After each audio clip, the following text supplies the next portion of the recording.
myself, I'm by day a network services specialist. I like to build hacker and CPAN tester. My CPAN ID and my IRC name is BinGOs. And branding there. My email very faintly, but it is on CPAN. Chris at bingosnet.co.uk. I very foolishly used my real email address on CPAN, etc. back in the day. Foolish, but I run DSPAN now, so I see the important stuff. I've been using Perl since 1995. I've been a CPAN tester since 2005, and I've had the dubious pleasure of being the CPANPLUS maintainer since October 2009. That's what we're going to manifest what we're going to run through. What is CPANPLUS? Configuration of CPANPLUS. What are module objects? The backend and the API, distribution classes, source engines, and shells and plugins. So CPANPLUS, idealized representation. CPANPLUS had its genesis at the APSI Europe in 2001.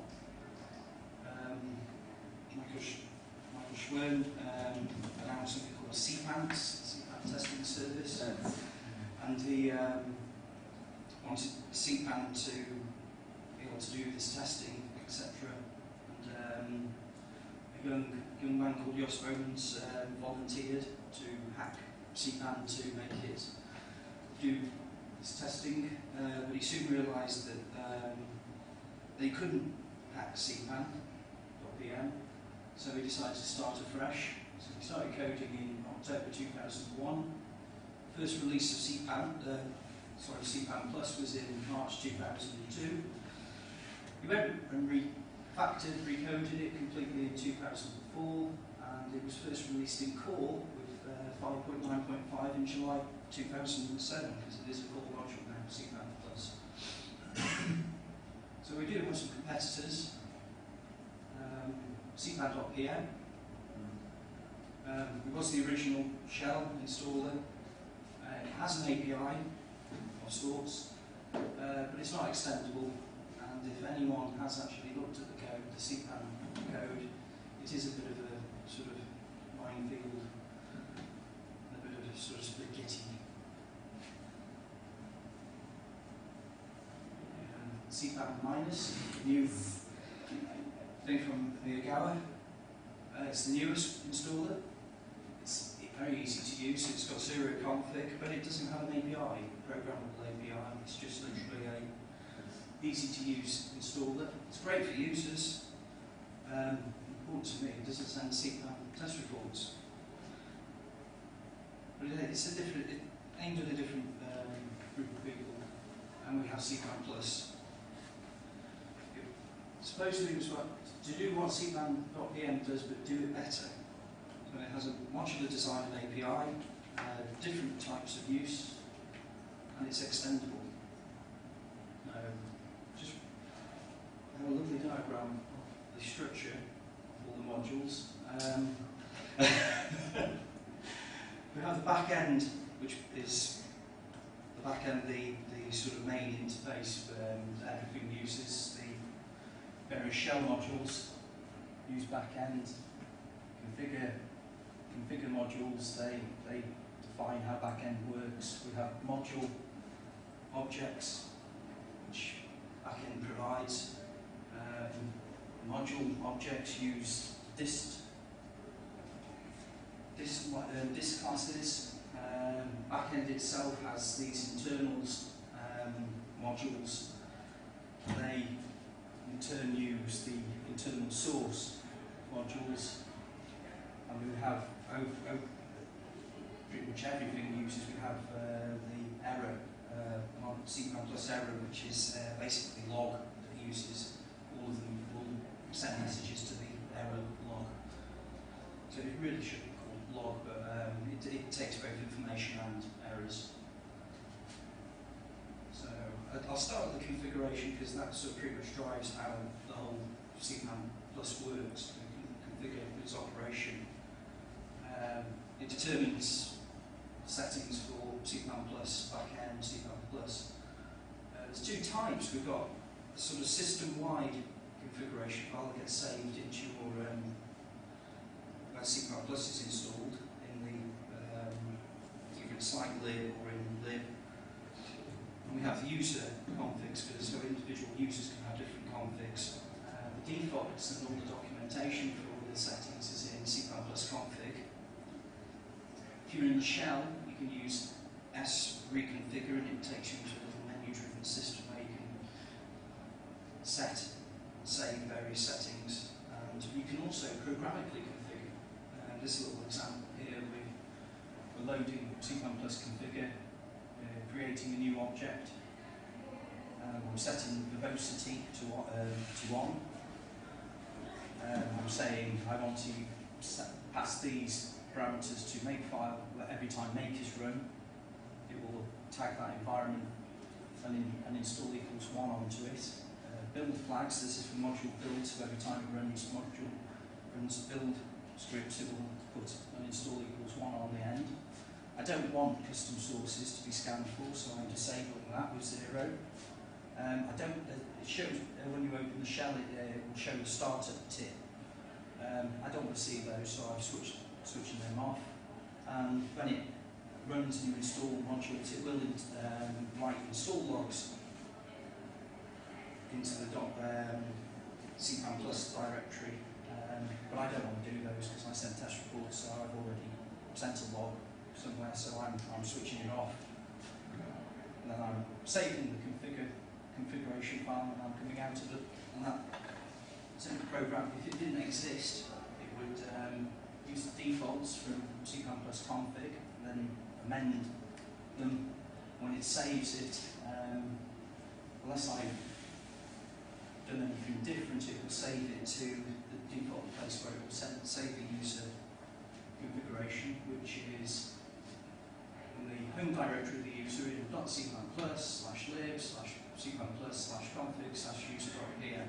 So it's literally just a sort of .pm file which lays out what the config is. You can change where it sends it to, where it saves it to. I found in my it doesn't use anything like file home.dir to work out the home directory. It has a sort of hard-coded environment variables that it uses. I've worked out that you could use the app data environment variable to sort of put it wherever you wanted to change.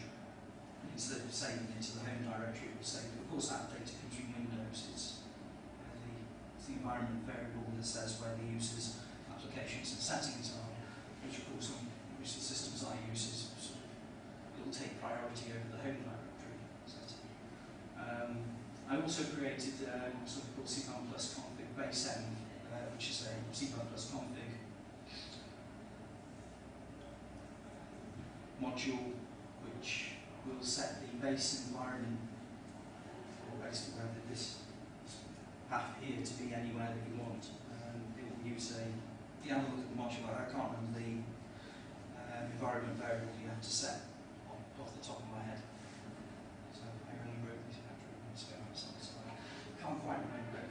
But I found that very useful to sort of set instead of using the app data. Module objects, they're the sort of next the sort of big part that you have when you're using the API, because they're created from the CPAN source indexes. You have one module for every, one module object for every module on CPAN. So you can have something like 50,000 modules on CPAN at the moment. There's quite a large number anyway, so we'll come to this in a bit. Why this is a problem in a bit, and we'll talk about the source engines. They have a big list of accessor methods that you can use on a module object to access the package version, what the module version is, who the author is, etc. So there's a big list of them. There's also a number of methods, but some of the most interesting ones are these ones, which is install. So if you run the install method, it will, on a module object, it will install the module. You can do prepare stage, which will fetch, extract, and run the first part, which is running in either makefile.pl or build.pl. So it does that stage, and it will find any prereqs at that point as well. Create runs the, what we would say, the make stage. If it's a makefile.pl, it will just run make on the makefile, or it will run .build, ./build if it's a module.pl based on module build. Test, that does these two stages, if they haven't been done already, and they fetch and extract, and we'll then run the test suite, so it'll run make test or build test, but it will stop at that point. It won't actually do the last bit and install the module for you.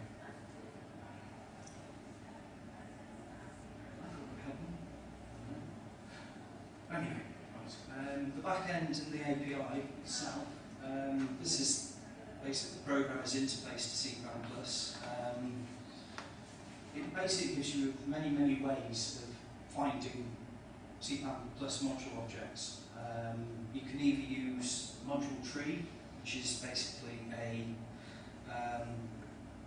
hash. It's a hash of every single module on CPAN, so you can put module tree PO, for instance, and you would get back a module object for PO, for the PO module, and then you can install it or test or what have you. You can also use the search method, so it gives you many ways to sort of get back a list of module objects. So you can get back all the modules that belong to BinGOs, for instance, search on author, or you can search regular expressions. I want all the modules beginning with O. And there's also parse module method, which gives you many, many ways of, you can provide lists, or you can use any kind, you can specify and get back a module object for, say, an area of the file system, say the current working directory. So, a bit like when you do CPAN space dot to install something in the local directory. This understands now, parse module will understand arbitrary file paths. There's some other, because there are a lot of methods provided in the back end, CPANPLUS back end, but some of the more interesting ones are installed, which will give you a list of module objects for every installed module you have. Local install mirror enables you to build a local mirror in a similar way to CPAN with mini CPAN.